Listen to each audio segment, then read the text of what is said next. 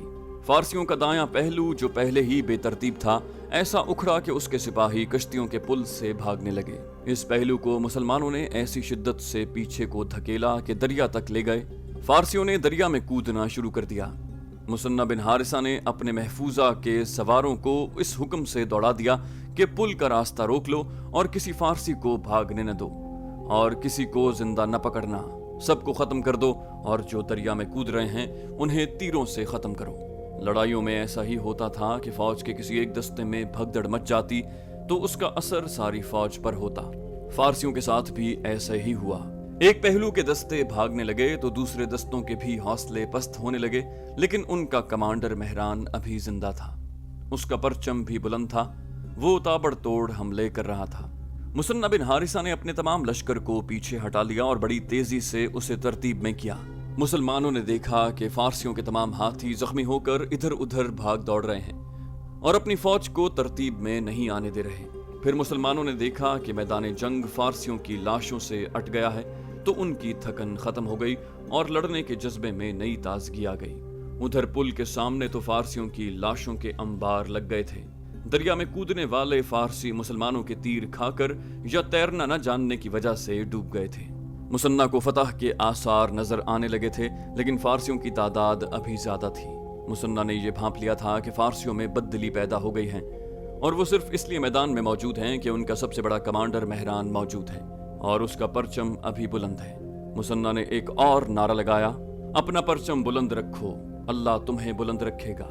مثنہ نے اب جو حملہ کروایا وہ بے حد زوردار تھا۔ فارسی اب ہاتھیوں کی حفاظتی دیوار سے محروم ہو گئے تھے۔ فارسیوں نے جم کر مقابلہ کیا۔ مورخ لکھتے ہیں کہ مسلمانوں نے بہادری اور جانبازی کے جتنے جوہر اس جنگ میں دکھائے ہیں وہ کسی اور جنگ میں نہیں دکھائے۔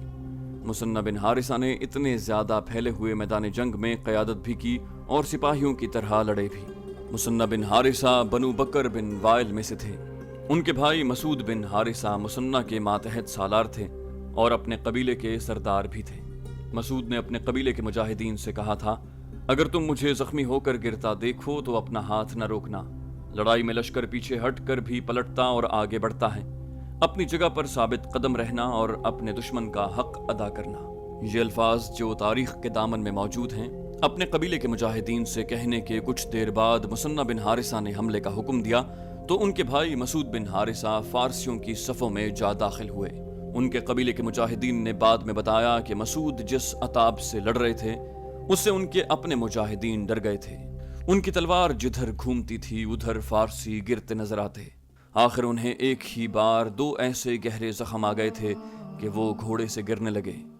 انہوں نے اپنے آپ کو سنبھال لیا اور بڑی ہی بلند آواز سے کہا، اے فرزندان بنو بکر بن وائل، اپنا پرچم بلند رکھو، اللہ تمہیں بلند رکھے گا۔